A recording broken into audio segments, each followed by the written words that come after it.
back to Bool Boys podcast. I have Brian here. Sebastian, how are you guys? Doing good, well, yeah. Good. Great like always. Yeah, great like always. Great like always, dude. Over the weekend, Brian took us to his interactive sports experience Cosm, me and Andrew. You really missed that, Steve. It was amazing. Yeah, really cool experience. Wow, what a sell, dude. The rooftop bar, and I imagine when it gets popping and like you have tank events there, it'll be very cool.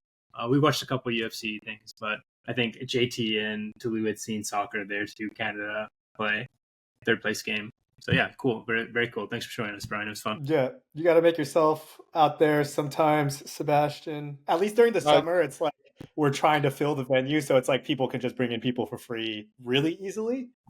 So anytime during the summer, please. Most sports events will be there. Even if you can't get us in for free, it'd be worth paying what you said. What you anticipate being the cover charge to get like a booth for a really cool sports event. Like I think Steve, you would enjoy it for a fight too. Yeah, it's really cool. Yeah, no, it sounds pretty dope. So saw Brian over the weekend. That was fun. How are you, Steve? You escaped jury duty, right? You were just talking about it. We'll see. Yeah, that seems. We don't know. We don't know if it's escaped. Dodged. He dodged for sure. For now, you're duck dick. I watched Dodgeball, the true underdog story yesterday or day before, as I was icing my leg because I nuked it playing basketball. Dude, yeah, that sucks, man. Yeah, it's pretty gnarly, dude. I'm on crutches today, and why I'm angry is because normally Brian knows when we play, like it's primarily for cardio.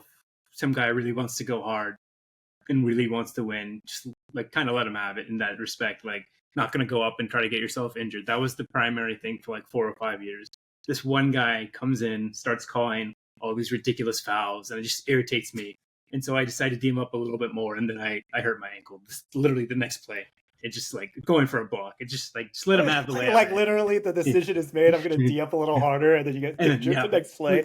No, we beat him. We beat him the last game, but like the next game, literally sucks ass. Yeah. And so just let him have the layup, dude. That's how I like. Just there for cardio. Brian said it perfectly. We're not young anymore. 32. It's when you get a sprained ankle, you're out like for a week. Maintenance, dog. Yeah, maintenance and all that stuff. So, well, the reason we're having a pause today is because Olympics are starting in 2 days, but it's 1 day for us, right? Opening ceremonies tomorrow for us sometime. Friday, I believe. Friday at 10:30. Olympics have started technically. Oh, what do you mean, Steve? Soccer started today. So did rugby sevens. Yeah. Okay. So our boy Lacazette scored a goal. I saw he's playing for France. Not to bore Brian, but Desiree do that really. The next Vinny basically is playing SM on the roster too. I'm excited to watch them play. But why we're here is because all of us are excited for Olympic basketball, USA basketball. Our team is stacked, and we were just going to do a little preview. Then we'll get into the normal stuff, cool or bust, top 5, and side of the week. So to start, Seeps is doing a power ranking for us. He knows international basketball the best. So I just said, tell me the 5 best teams so we can kind of rank it. And so if a casual were to watch for the first time, they would know who to look out for. Is that fair? Yeah. So Seeps, take it away. All right. So I guess we'll start from the bottom. There's 3 teams that I went with, I ranked 8 teams. And Greece, I have 8. Spain, I have 7. They're kind of below this top 6 that I have. Greece, they have Giannis, obviously, so they're going to be in a lot of games, but the rest of the roster is not really strong. Point guard play is a problem. They've naturalized Thomas Walkup, who is was like a legend of March Madness back in the day. Now he plays over in Greece, and he's become a Greek citizen. He's like their he's like their point guard. Nick Kalathis is on the team. He's like 40 now, so it's not really optimal. Papagiannis is probably like their second best player. And I think Nick Kalathis is 40? He's like 39, I think, yeah. The name was familiar. Talk about getting old. What the hell, man? That's crazy. Maybe I'm wrong. I heard that on the Hoop Collective pod. I want to double check that real quick. He's 35. 35. Okay, so he's quite old. Yeah, he had a good season. The point's taken. They don't have a good roster. good season with Fenerbahce last season, but still, yeah, just kind of not a great roster outside of Yannis. And Papagiannis is like a good player, but I don't know that you're going very far if he's your second best player. Spain is kind of in a transition period, I'd say. They're not like the stereotypical elite Spain team. They still have like Rudy Fernandez on the bench, obviously, his last go around. Sergio Yul is very good. Alex Abrines is a good player. Then they have the Hernan Gomez brothers. They're like a solid team, but I think they're a tier below these top 6 teams. And so we'll get into like my top tier of teams. 6, I went with Australia, but it's really close. They could have been top 5. What kills Australia to me is that their front court isn't great. Like I don't think Jock Landale is really in the same realm as a lot of the teams that I have ahead of them. I think, they have Patty Mills, who's like a tremendous international player. Giddy plays really well when he plays for Australia. Josh Green's very good. Dellavedova, dude. Dellavedova, I don't know if he's on the roster. I think he might be, but he's not really a major contributor anymore. Oh, it's too bad. Well, he's old, man. Like, I like his fire. I've always liked his fire, even though he might be on the roster just off the bench. I'd have to double check. Yeah, okay. But they have Josh Green and Dyson Daniels, so they have a lot of good defensive guards. Exum is kind of a question mark. He got hurt in the warm-up games, and they're not sure if he's going to be back. But I think Australia is solid. I just think they're not like a top 3 team like they sometimes are. Then I have 5, Germany. Germany is a really well-structured team. They're very cohesive. They have really good chemistry because it's been the same team for like 3 summers in a row. Schroeder's obviously the World Cup MVP of last year. Franz is having a pretty good summer so far. They have Andreas Obst, who's like the European Steph Curry, like pretty much just knocking threes down at a really high clip and kind of terrifying when you're when you're going against him. So you have Germany's 5, and I think they could potentially medal at this games just based on the way they play and the chemistry they've built over the last few years. 4, coming into the summer, I thought this team was pretty much neck and neck with the USA, but they've been really disappointing in their warm-up games, and that's France. Wemby's obviously tremendous, but their backcourt is really, really weak. Frank.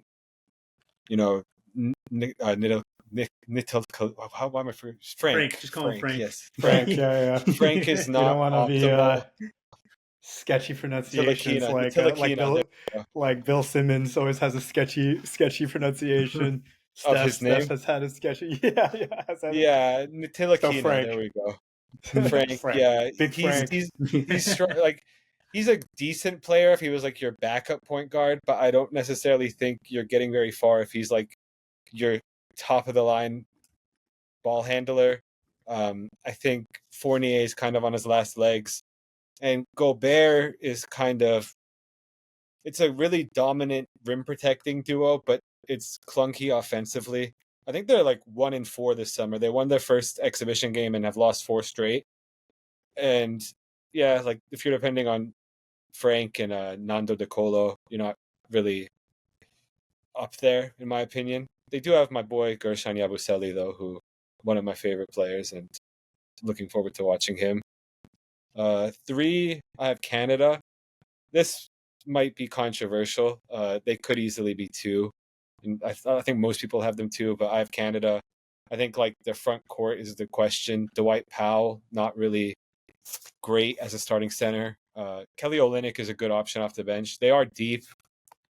Jamal Murray hasn't looked great so far this summer, unfortunately. And I think they kind of go as far as Jamal goes, which might be a crazy thing to say since they do have like a top 5 player in the world. Yeah, but damn, dude. Not Shea, bro? Yeah. Well, Shea's obviously going to be great. Like, it's not an insult to him. You anticipate him being tremendous. It's just lack of scoring outside of Shea. I'm not sure like what they're going to get. Dylan Brooks is good for his occasional pop-off game, but at 20 recently, I think, right? He's also good for his occasional 2 for 14 game It's kind of like feast or famine. So yeah, like I said, they could easily be the second best team. I have a tremendous amount of bias from my bias towards my second ranked team, which is probably pretty predictable, as I have Serbia number 2. I think when you have the best player in the world, you're always a threat. They look bad against the U.S. in the exhibition game, but Bogdanovic didn't play. They have a pretty good bench. They have Misic off the bench. They have Milutinov off the bench. I don't think a lot of NBA fans are really familiar with him, but he's a really solid. He's a great starting center in EuroLeague, but for them, he's their backup, and it's a really good option to have off the bench. Avramovic is one of the best defensive guards in the world. He exhibited that last year in the World Cup, made life hell for everybody he was going against. I think the only issue with Serbia is their backcourt scoring isn't necessarily on the level of like a Canada, I guess you would say. But I do think Serbia is at worst third. I do have them over France. And then obviously number 1 is the USA. I think the USA, you could make the argument that their top 5 and their second 5 off the bench are like the 2 best teams in the world. A lot of people are making that point, but kind of is true. I actually kind of like the USA second unit better, although it wasn't great the last 2 exhibitions they played. But I think Bam and AD off the bench as a front court is like terrifying for opposing teams. Nobody can really get to the basket. That's why you're seeing teams attempt like 43s in a 40-minute game. So, yeah, I think the USA is a pretty heavy favorite to win the gold. A lot of people thought this would be a really competitive Olympics, and I think it still might be, like, in terms of the games being close. But I just think the USA are a level above everybody else. Especially when you have, like, LeBron, who all of a sudden looks like the best player in the world again. And I think that's what I was saying. Yeah, Arjun was like, because he's playing shitty players. I'm like, not really. I don't think so. No, Arjun's a casual. It's fine. He looked really good. Yeah, like I think if that was the case, that they were just playing against bad players, why is it LeBron doing it and why is not everybody else going off? Like, the only issue with USA is that I think Steph is really struggling so far from what I've seen. A lot of really inefficient games, and their shooting as a whole, their offense as a whole, is not really up to par with what you would expect. And when you're facing teams that are underdogs and are going to jack up threes to give themselves a chance, you are like susceptible to a shock result, like we saw against South Sudan. Like, that was really dicey. Granted, like, nobody knows how hard they were playing. They were played hard in the second half, but I think we're going to talk about Team USA more next, so I won't go too deep into it. But I think they'll pick it up when the actual competitive games start, and I kind of fear for Serbia in that first game that it's going to be like a nasty Team USA coming out showing the world like, this is our shit, but who knows? I see that too, Siebes, exactly. And you did a perfect segue. So I said Siebes would introduce like the major players for the tournament, and then I wanted Brian's read on Team USA. He's watched a lot of the exhibition games. So, Brian, what do you think about Team USA? Do you see it as, like Siebes says, that we're going to like turn the switch on and immediately pop off? Yeah, I mean, I guess I have several points about this. Sure. Let's hear them. I guess like the whole thing for me is that obviously, but from a talent perspective, you look at the roster, it's about as good as, any roster that USA's ever had, right? You have more or less, I'm just ballparking it, but 8 Hall of Famers or something like that, or 8-ish Hall of Famers, potential Hall of Famers, things like that. And one of my points is that the vibes are actually too high. That's like the confidence of the USA is too high. And I mean, I'm sure maybe you guys did, or maybe you guys didn't see. It was like a social media post of like, it was Tatum, LeBron, Steph. I think that was the main ones, all doing like their pregame kind of rituals. LeBron doing like his powder. Steph runs at the stanchion, and then Jason Tatum points at the sky, and like they're all doing it at the same time. And it's like a fever dream of like, oh, like America as a superpower. But I do wonder that given how exciting everything is, and it's like, oh, Steph and LeBron playing for the first time, which people are like loving, right? Like, oh, dude, Steph and LeBron have such like a b-ball man crush on each other. They're so excited to play with each other. And I think like all of this narrative, I'm not saying that puts so much pressure onto the US that I think they're going to lose, but I think it, again, the vibes are too high that they're not actually quite yet sorting through all of these narratives and actually playing really good basketball, right? Like you still have to learn how to get everybody the right spots. There's a conversation on like Bill Pod about like, who are like the final 6 guys that actually play when, let's say, it's the fucking silver medal game or, gold medal game. And like, it's actually pretty fucking close. Like it's like 5 points, like who's actually going to play. And so these are the things that I think the team needs to sort out. Because if not, I worry that we're a little too lackadaisical. And that's with using South Sudan as an example. It's like, yes, international talent has gotten so much better. And yes, they might have not been trying, but given the roster, and maybe I'm spoiled because it's Team USA, but given the roster, I feel like even if they weren't trying, they should be winning by at least 20, and these are just the opening games. These are just the feel out games. So I totally get it. But when you're playing at the international stage as the US, I feel like it shouldn't ever even be close ever, basically. It's like, regardless of whether they're quote unquote trying or not, having to come back from a 16-point deficit with like a heroic LeBron performance to win by 1, even if it's just an opening game and even if they weren't trying, I think that the station of the US basketball as kind of like the superpower country that invented it should be domination all the way through. So that's kind of one of to summarize, the vibes are too high and not enough time has actually been taken to sort through making it a good basketball team. So I'll say this for Brian's point, and then I have one more question. So I kind of am of the same mind of Brian, is that they should be winning by a significant margin each game.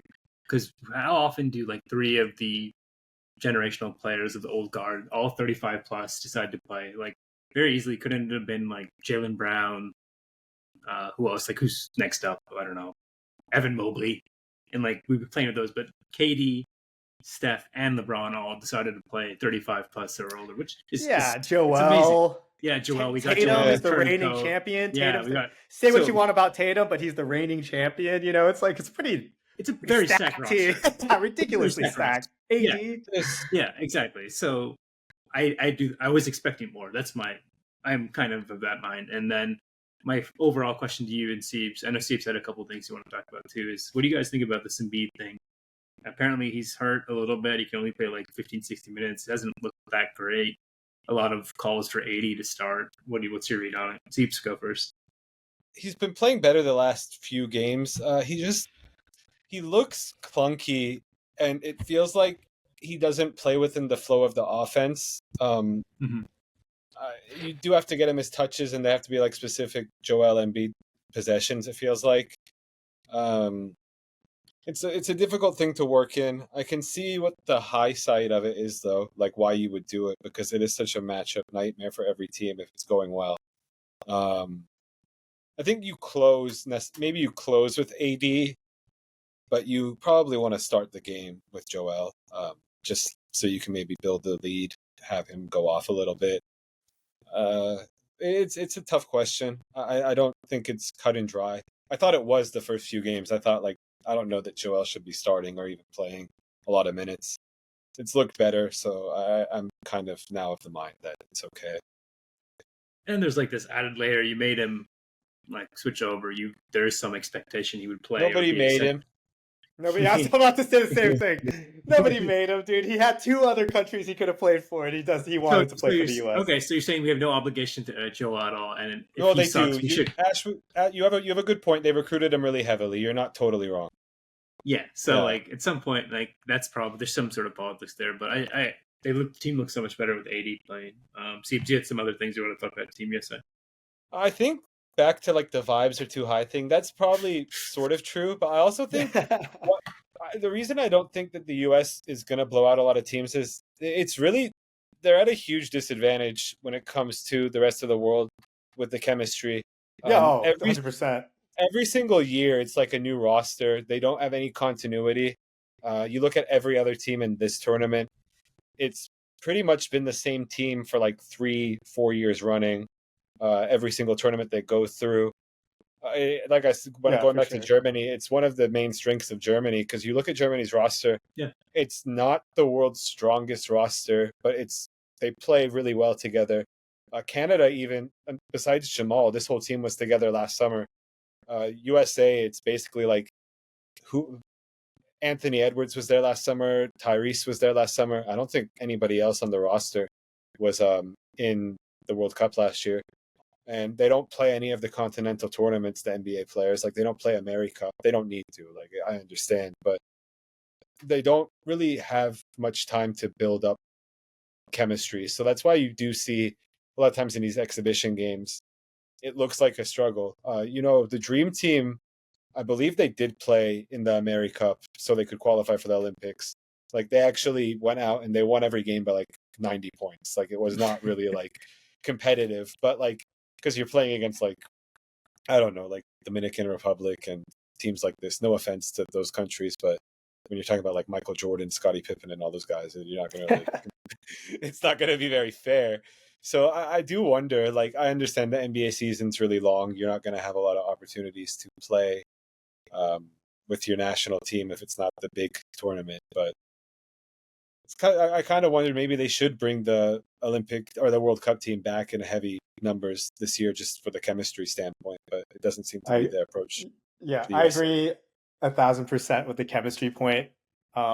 It's almost an ode to good team basketball, right? That even the USA could put together a monster team, and it's just like with much lower talent, these teams can stay because they're playing the team game, dude. They're playing the real game.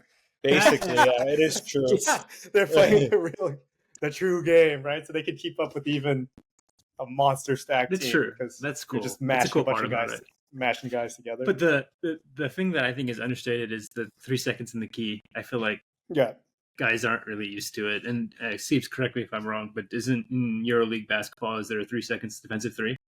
No. It's much better. You can bat it out. Yeah. You can bat it out when it's in the cylinder. That's a strength, because what AD knows that, and AD's fucking crazy. Oh, he's been killing. Yeah. I was about to say that. Yeah. I was about to say that. I love AD. Fucking AD with FIBA rules is fucking nuts. Yeah.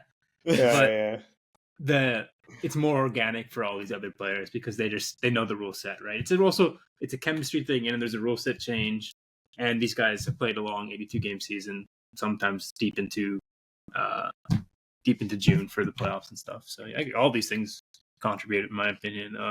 Anything else, Steve, Brian, on Team USA in particular? Last thing for me was just LeBron. The dude's fucking crazy. Yeah. Like, clearly was injured or something during the playoffs, which, I mean, he is 39, so that's going to happen. But, dude, this guy's yamming on people on the break, to ice the game, just isoing and literally just bully balling, just posting up from the 3-point line and then spinning and kind of throwing a get the fuck off me elbow and getting a layup to ice the game. It's like, dude, this guy's crazy, man. Like, even turning 40 in a few months, the b-ball IQ, the physicality still at this age is just shocking. You know what I mean? Like, still probably one of the hardest. Probably Giannis is the only one I would put right there. Better at this time, but probably not all time. Is like going downhill. LeBron is still pretty unstoppable. It's just like, dude, it's pretty ridiculous. But that was just my other point. What does this exactly mean? Even like LeBron, you know what it means? LeBron doing a little bid for best in the world. Like, what is he doing? Like, what is he's the alpha of this mega team. Is that what he's trying to do? Like, what is it? Andrew brought this up, and it's a great point. This just proves that LeBron is never doped, right? Because he's now in the Olympics testing. It's very stringent, so we know that he's clean, right? Right? I don't know. Right? I guess, man. They got some special shit for LeBron, dude. My takeaway. They got some good shit for LeBron that goes untested, I think, dude. My takeaway was, what does it say about Rob Pelinka? When the two best players on Team USA are Lakers and we're an incompetent ass team. What does it say about Miss Is that what Buss? he's thinking? That's what LeBron. Rob Pelinka got to be watching this. LeBron 90 chess. He's just balling out in the Olympics for, I don't know. LeBron more and AD shit. are the two best players, and Rob Pelinka can't build a fucking team around them. He's got to be watching this Olympics just like, God, I suck. This is terrible. Everybody's hopefully nobody notices. In the first round, right? So kind of easy for us. Got a little time to recover. Maybe that's the reason. Okay, last thing for Olympic basketball is I thought it'd be a little cool to do a little trade segment. Treat these Olympic teams as free agents. How can we improve them with one key trade here or there? So Steve's actually talked about the most important one that I had. He highlighted it in France and Canada, so I'll say that for last. But do you have any you want to start with, Brian? If you have any that come to mind, chime in at any time. So you want me to start? I can start. Okay. So I can start it off with the first trade. Unless Steve's you have one ready, I can go first. So my first trade was Joel Embiid, Devin Booker, and Jason Tatum for Jokic and any two Serbian players of your choice. And my thought process was that Jokic with us, our four players, would be like basketball heaven, an orgy Not of happening. A great orgy of like tremendous Steph Curry and LeBron, different adjective, dude. handoffs, and just like great offensive basketball. I would love to see it. And for Serbia, they get three very quality players for one player. They would be so unhappy. Jokic? Serbian people would be very unhappy with that trade. It would be impossible. Okay. Jokic is hypothetically, of course. National pride aside, Sebastian. You have to give up the entire Team USA roster just to get Jokic, I feel. That's how much he means to Serbia? I think so. I think it's kind of like an impossible trade to make. It's kind of like LeBron and him are probably like the two untouchables, I feel like, in the entire world. Really? They mean so much to and LeBron is America personified. Yeah. He's Captain America. Maybe like SGA in Canada. It is difficult. Yeah, SGA in Canada. Okay. Wemby, France.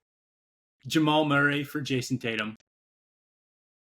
I think USA says no to that. Really? Yeah. A nice quality point guard. You lose too much defense. I just think Jamal's. I mean, I think Jason Tatum's a better basketball player than Jamal. Like, I think that's pretty. It was more of a fit thing because I felt like Jason Tatum's production could be replaced by LeBron, who's popping off right now. He's been struggling a little bit too, Tatum. And someone on the bench can step up. And what we really lack is someone who's a like for like backup for Steph Curry. And I felt like Jamal Murray would be a good backup for Steph Curry. I see the thinking. Next one was Australia and Canada getting together. Joe Ingles, Deladova, Dante Exum for Jamal Murray, Phil Scrubb, and Ejim, or Canada's bottom two, basically. I kind of like that, but I don't know what it accomplishes. So I just think it's a fun trade. Yeah, for Canada, they got to get all behind SGA, and so what the team is like, you have two dynamic point guards who kind of need the ball. Jamal less so, but you want the ball in SGA's hand a lot, and so give him the tools, defensive tools, and a big man who can pass in Joe Ingles, and a hound to take like 5 minutes off of him to guard the best point guard or other point guard, and just really let him go. And then the SGA with Dylan Brooks, with Deladova, Dante, they're like a fearsome backcourt of like defensive moxie. So I thought that would be cool to see Canada just really double down on their defensive grit. Any comments? No, Steve's has been vetoing most of these, but I said that last one is fun, and your reasoning kind of makes sense. I do think it would kind of open up things for SGA a bit. Do you want me to give my trades? I have two more. I have one, and then I have my one kicker, which I actually think is a good trade, and you guys would agree with me. My next half-baked trade was Jose Alvarado for Devin Booker. What? Yeah, I think most of these is that I consider it because US has like the disease of too many. Too many great players. So many, we could replace Devin Booker with like KD's talent and then have 5 minutes of Jose Alvarado just being a pest. You need that. You need that, and dude. getting steals. I could see it. I could see it, and I yeah. actually think I'd be okay with it. Yeah, I kind of like it. I think Mexican people would be really angry. That Puerto Devin Rican, Booker had bro. not. But he's Mexican, so he's Mexican Mexican. people would be very angry that he has decided to represent Puerto Rico. They'd be like, oh, what is this? But I do think from a basketball standpoint, I kind of like it. Okay, so give me yours, and then I have one kicker. So we both have a France-Canada trade, I think, and it's probably different variations of it, so we'll save that for last, and we'll compare, I guess. Okay. My first one is Serbia trades Milutinov and Misic for Dyson Daniels and Josh Green. That's what I like, the deep cuts. I couldn't even like recognize those players. That's what I like. See, I don't know who Vasilije Misic is. Yeah, you mentioned. Dyson Daniels. Dyson Daniels is a pretty good player. Yeah, solid. I feel like it would shore up Serbia's backcourt. Josh Green is a pretty good wing defender. I think they still maybe would struggle with scoring, but I feel like they've become a very good defensive team. And I think Australia really needs a better center than Jock Landale, and I think Milutinov's considerably better than him. And Misic is like a good scorer for them.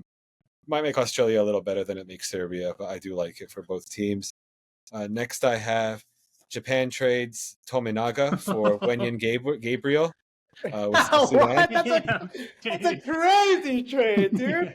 I think Japan desperately needs some size, but Tominaga would give South Sudan great shooting. That's so funny, dude. Guard option. It would maybe look a bit funny, but I think it would be a great trade for both sides. I feel like that's so heavily in favor of Japan because Wenyan Gabriel's a pro, man. Yeah, Tominaga is a fucking. Tominaga's gonna. Yeah, he's probably gonna be pro. Yeah, he's a tremendous shooder, and South Sudan needs more shooting. He is. And then I had two Papagiannis ones with Spain. I've just realized, and they're I don't know. I just did Greece trades Papagiannis for. I'll go with Alex Abrines. I feel like Greece needs more backcourt scoring. No, from Spain. Oh, yeah, that's okay. Also could exchange Sergio Llull, but I feel like Sergio Llull is kind of a Spanish legend, and they wouldn't want to do that. So we'll go with Alex Abrines. It's now Greek, and Papagiannis is now Spanish. I was looking one for Giannis, but like it's tough because I couldn't recognize any of the names. I couldn't see value for like, any other teams. Core. Yeah, Giannis that's like one of the five. He's one of the other guys. Yeah, he's one of the other guys. He's the flag bearer, bro. Dude, he's fucking crying when they qualify. You want that in your fucking national guy. No, I'm not saying. I'm just saying. To build around Giannis, who could we bring to Giannis's Greece team? It's it's hard in that sense. I agree with you. That's why I have. Who would other teams want from Greece's team? Really, like I couldn't find a player. That's why. Thanasis playing. I don't know if he's playing. Papagiannis, like I said, is like the only guy. There's a second Antetokounmpo. Thanasis not even getting run on the national team. That'd be bad, right? I think Costa's on the national team. But Thanasis is in the NBA and you can't even get some run on international. Maybe he wants a break. That's how. What the fuck is he doing? He doesn't need a break. I just watched he should be ready to go, dude. Yeah. He should be ready to go. I just watched a clip of Thanasis talking about how people think he sucks, and I felt kind of bad because he seems like a very nice man. So I think we should cool it. He seems like a very nice guy. And one of the points he made was they wouldn't keep me around if they didn't like me, and I was like, that's true. Yeah, that's a true point. But you're an ass. Yeah, he's omitting the whole fact that his brother's he got franchise player. He kind of like he was in the league. He was in the league before he was on the Bucks. Like we do have to remember this. On the Knicks? Yeah, I think he was on the Knicks. He got drafted like in the second round at like 50 something. So people have believed he said there was not to get too off topic. There was like a story he told about like a 10-year-old kid at a camp. All the kids were like egging this kid on to challenge him because Thanasis sucks is basically the point. And he fucked him up. Obviously, the kid he let the kid score 2 points, and the kid started talking shit. And after that, Thanasis just like bully balled him and scored 14 straight or something. And then the kid started being really dejected. And Thanasis was like, "Remember this. Like you have to work very hard." Like they're filming this.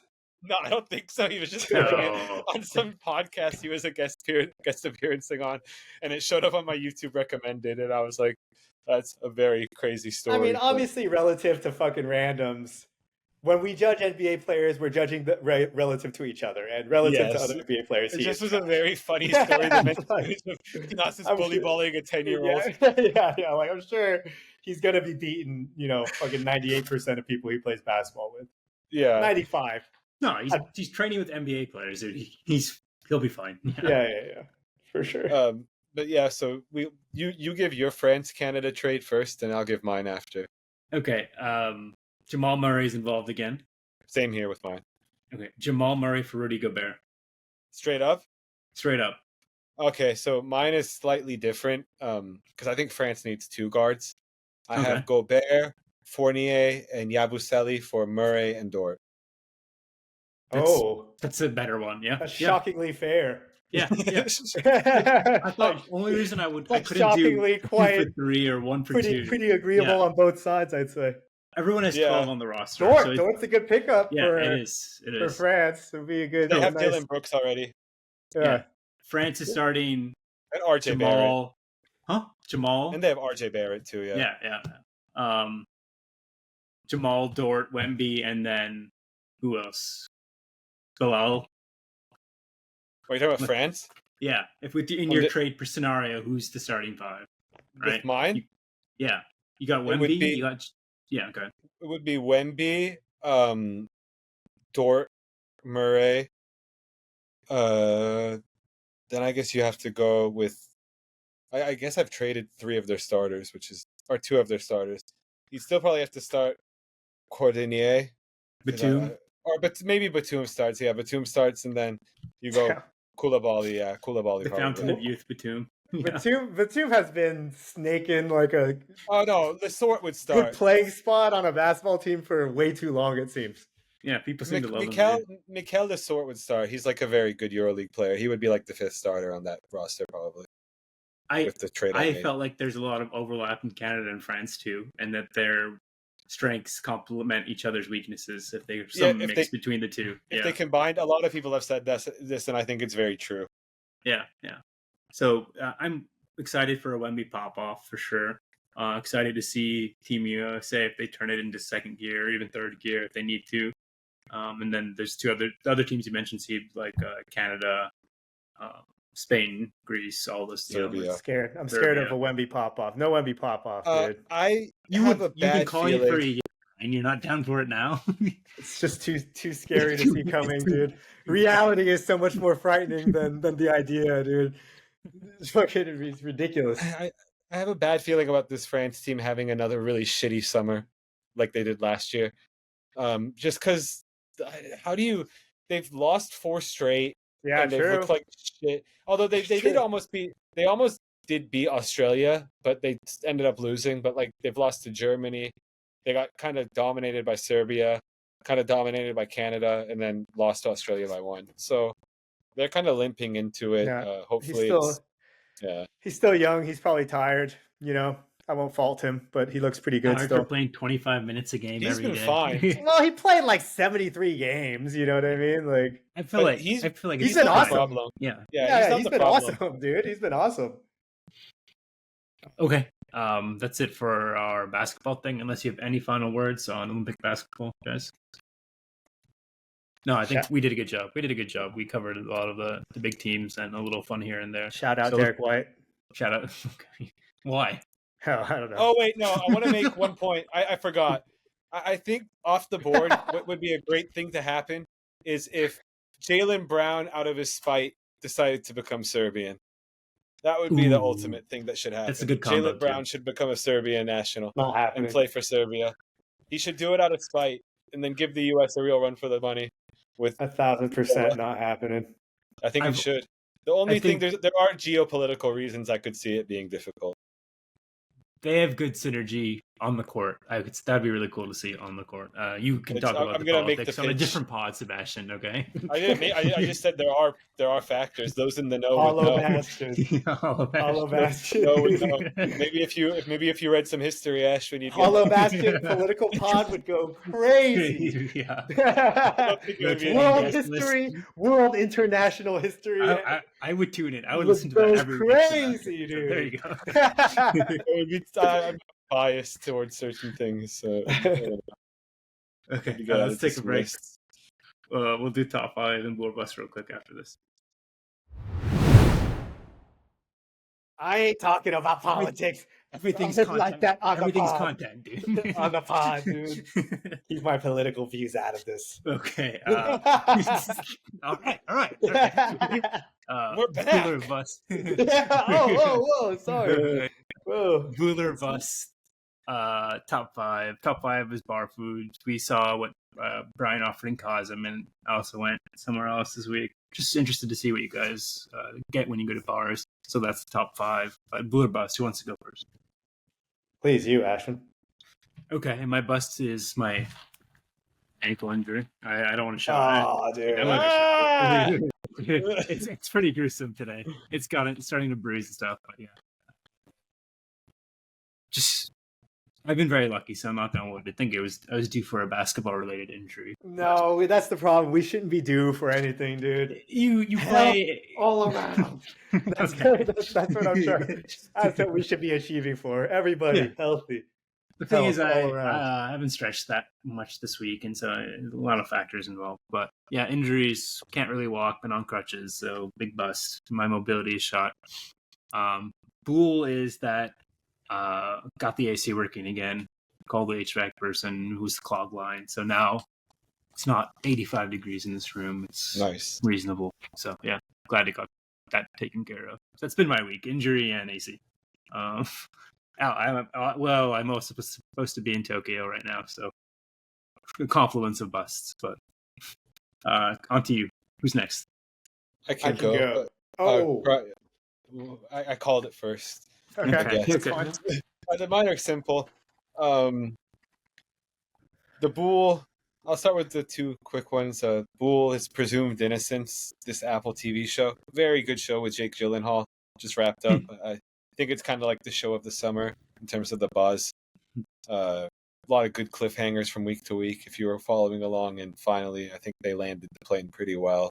Finale was pretty exciting. Would recommend to people to watch Presumed Innocence. A lot of good performances from all the actors in it. The next Bool is just the Olympics begun today. Officially, we had soccer and rugby sevens. A lot of controversy. I don't know if you saw this, Ashwin, but Argentina tied up Morocco in like past the 90th minute. I heard about this, but tell me about it. It was 2-2. I didn't watch the game. I'll have to go back and watch more highlights. I saw the incident that occurred. Scored a goal. They end the match 2 hours later. FIFA has reviewed it, and they've said that was offside. You need to go do a VAR check. So they bring everybody back out onto the field to do a VAR check, say the goal was offside, and rule the goal out. And I think they ended the game there, and it was a 2-1 loss for Argentina. But they had to bring everybody back onto the field after 2 hours. After the game is concluded is wild. Yeah, there was a pitch invasion situation also at the end of the match where Moroccan fans came onto the pitch to celebrate or something. It seemed like a big clusterfuck all around. To celebrate their loss or their draw? I don't know if that happened after the 2 hours. No, that happened. Might have been after the draw. Yeah, because they were so happy. And then they got rewarded with a win. Yeah, they got rewarded in an empty stadium. At that point, the stadium was empty. Okay. So yeah, I need to go back and watch it. Seems like it was a clusterfuck. And then France curb stomped the U.S., which was nice to see. Our boy Lacazette scored. But yeah, good thing there. And then the last Bool was the main Bool of the week. Is I got EA College Football 2025 and PS5. It's been very nice playing it. Kind of has ruined my sleep schedule because I'm just not sleeping enough because I'm grinding away with my Dynasty mode with UTEP, University of Texas El Paso, trying to give them Why glory. them? I always like to pick a bad team. Yeah, but why UTEP? What do you do UTEP? They're probably like Was it one of the random? worst teams. No, I Okay. looked into teams that have not won like a conference title in a very long time, and they hadn't won one since like 1978. Yeah, last night was very difficult. We're in the playoff. We qualified as the 12 seed. Beat Michigan the first round, and last night the Georgia game really almost killed me. I was stressed beyond belief. Finally pulled it off in the last minute, and I will admit that I reset at one point because Georgia was just whooping my ass, and I was like, I gotta have like at least a competitive Honest loss if I'm gonna lose. Yeah. So what the method was that I just would hold on to the ball for most of the game whenever I had it, and the time of possession was 18-6 for me. I had the ball 18 minutes. Georgia had it 6, and kicked the game-winning field goal as time expired. And we're on to the semifinals where I'll be playing the Badgers, and if the Badgers beat me, I'm willing to accept It's the loss fine. there. Yeah, it's fine. but I just wasn't gonna let Michigan or Georgia beat me, and we made it through. Also won the Heisman with my running back Darian Trish. Broke every record imaginable. It's been the dominant force of my UTEP Miners dynasty team. And Sebastian D'Angelo, that's the coach's name. I won Coach of the Year. So yeah, very successful season for the UTEP Miners. Looking forward to next year when we have a little more prominence and recruiting is a little easier, because that's been a very challenging aspect of this first season in El Paso. Yeah, I know there's been a wave of people playing that. It sounds like fun. It's Brian in his Final Fantasy, dude. Just play that one game you've been waiting for a long time. Just take time off and do it. Yeah, I'm gonna get into Final Fantasy after I've had my fun with college football. Very good. Please. All right, you, Brian? Yeah. My first Bool, dude, honestly, Panda Express. It's good. It's good. Yeah. Honestly, there's one right by my apartment. If you just get the teriyaki chicken and just veggies, it's fucking cheap. Probably way too much salt, but not the worst thing you could eat. And it's $10, whatever. I'm full. So I gotta go Panda Express for that one after like working out or something like that. Question. Yeah, I've noticed that teriyaki chicken is the move if you're trying to just get protein, and it's like you say you get for your side, you just get the steamed vegetables. Is that what you're doing? And so it's just like super healthy, right? Just chicken and vegetables. Yeah, I guess, but it's like pretty fucking filling and like okay. And good. Like not like it's probably still has way too much sauce and shit, so it's not like the most healthy thing, but healthier than getting a bunch of noodles and like fucking orange chicken or something like that. And it's still dank. It's still dank. You got to talk to Johnny, because Johnny was a big panda eater when he was like cutting at one point. He ate it like every day for lunch, and I think he knows the secrets. Yeah, true. But yeah, so please, I needed to reconsider Panda. Hopefully you guys do too, dude. The other one was just fighting games. Evo was this past weekend. Pretty sick. Fighting games are back, dude. First American champ for Evo and like for Street Fighter, I think for like 10 years or something like that. 15 years for a big American champ. The hype for the scene is good for fighting games. So fighting games are back. Big Bool. After that, no busts actually this week. I'm chilling pretty fat. Same here. Nice. In a cheery mood, I guess. I guess Brian keeping me on a quick sub bus, but just buying protein from stores is actually pretty economical, and it's like healthy. Like I buy the protein from Luna Grill. It's $10, and they actually give you like a fair amount of chicken skewer. You can just eat it with like by itself. It's good protein, fresh protein. So it's the combination of carbs, fats, and like proteins that make eating out expensive. I feel if you just get the protein, it's not that bad. Very selfless. Health-wise. Oh, yeah. That's what I think. Yeah, that's true. Yeah, because that's what just makes carbs is extra digestive energy, I feel like, than just like veggies and meat digest easier. Yeah. Anything else? So we can move to top 5. Top 5? Okay. Top 5 bar foods. Who's going first? I can go. All right. Lead us off, Brian. So I was trying to think like what type of bar foods we were even talking about. Because if we're talking also about Asian bars, that's the thing. So that's what I included as well. But at number 5, I have jalapeno poppers. This isn't Asian, but jalapeno poppers. I'm a huge fucking jalapeno. They're fucking so bad for you, dude. But I'm a huge fan of jalapeno poppers if they are made well, especially uh, with the cheese, and then you have to have it with ranch, obviously. At number 4, I have hash browns. I just super like uh, hash browns as a quick food to eat at bars. So I have that number 4. At number 3, I have chicken wings. I think that's a pretty good standard of I mean chicken wings. I always wonder also, speaking of health, chicken wings are pretty unhealthy, but if you're only eating chicken wings, it's not that no ranch or blue Depends the cheese. degree of friedness, I feel like also. Yeah, for sure. That is true. Oh, if you're getting boneless, but if you're getting just the wings itself, is that what you're Yeah. saying? Yeah, Brian? yeah. Yeah. That's what I'm Yeah, talking about, yeah. But you can still get them breaded, you know. Yeah, number 2, I have ramen. Like specifically, I'm thinking actually of a Korean ramen. It's Shin Ramen. It's like, basically the stuff you can get quick, but sometimes when you get it at a bar, super sauced, it's like $5. You can add some toppings on it, super cheap. It's a classic bar food. And then number 1, I just had fries, dude. It's just like Interesting. Okay. It's controversial. when I do eat at bars, I feel like I'm always just munching. So any variation of fries, like carne asada fries, poutines, whatever, I actually have as my number 1 bar food. Poutine Just is so 'cause crazy. it's dank. It's very good, but I think it's the most filling food I've ever eaten in my life. Yeah, for sure. I can see that. Yeah, dude. Like uncomfortably filling. For sure. I wanted to make this distinctively bar food and not just foods that I'm eating when I'm drunk. That's Yes, what I like the bar context.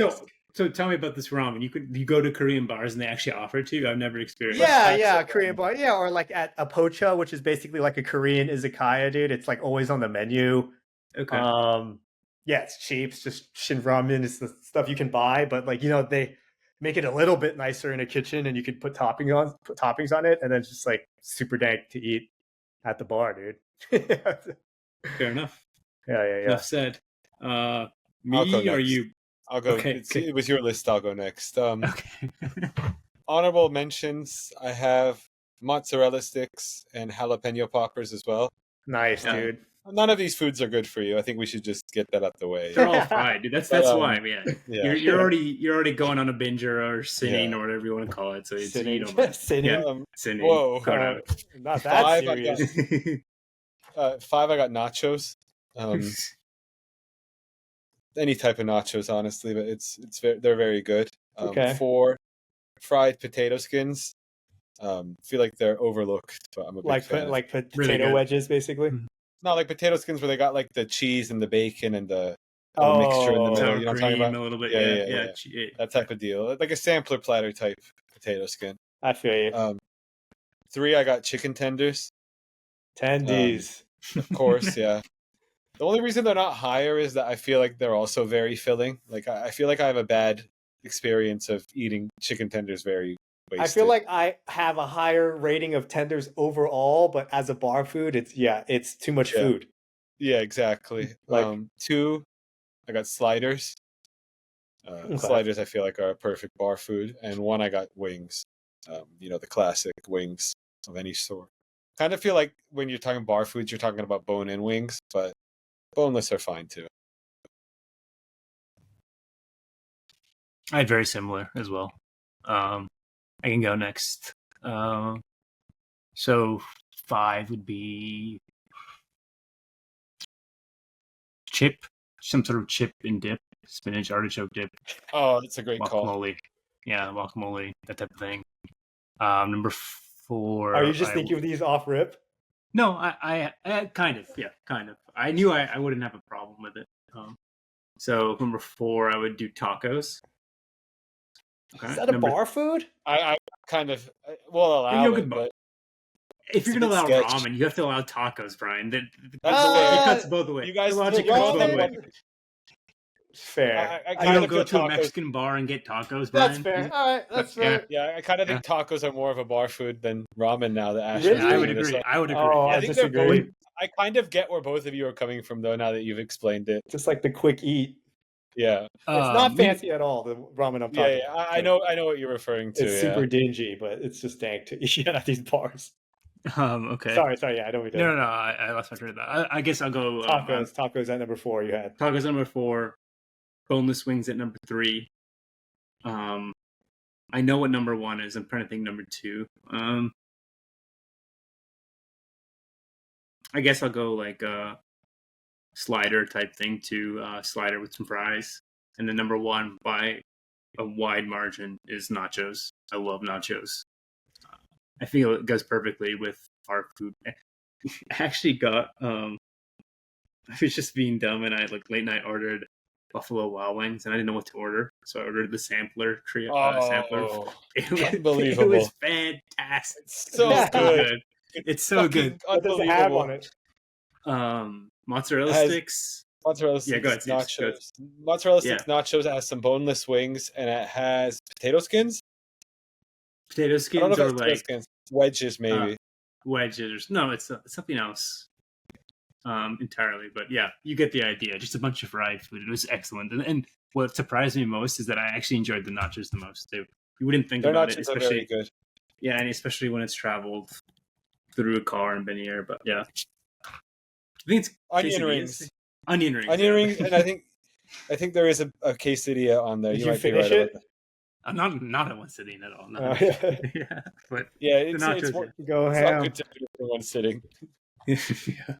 But I think we used to get that when we actually went in there back Yeah. in the day. But it was very good. So It was a big initiative of mine.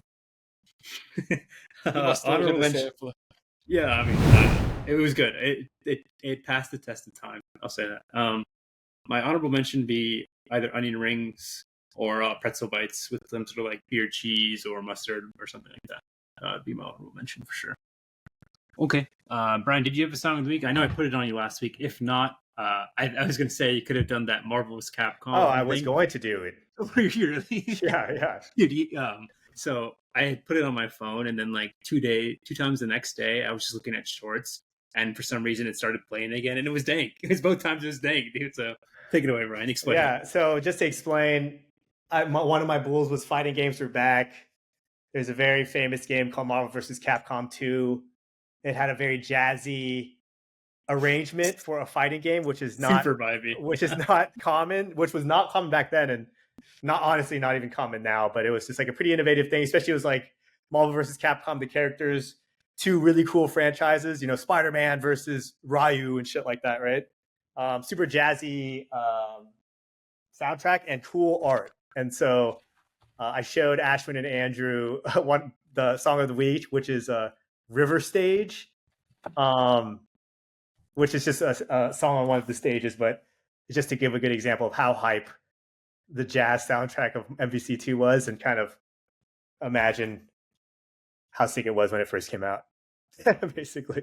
Loading into the queue screen or playing like online when you got that time for gaming and listening to that would have been very dank. I'm sorry I missed it. That's all I'll say. Yeah. You're sorry you missed that era, dude. Yeah, I missed that era. Nostalgic for an era I was never a part of. Yeah. Hey. I even played that game for Dreamcast. Yeah. But Really? Yeah. yeah. Maybe it'll hit for you as well as it did for us, Sebastian. So, Ryan, All right. song of the week. What's the official title? River Stage, and it's just MVC2. That's how you look it up. All right. Thanks a lot. Brian, I know you're busy. Thanks for producing this again. Siebes, we'll do something for soccer starting in 20 days. Yeah. We'll maybe check in a little bit a week into the Olympics and see how things are going. So thanks for joining. As always, thank you for your time, guys. See you next week. Peace. Peace, fellas. Peace.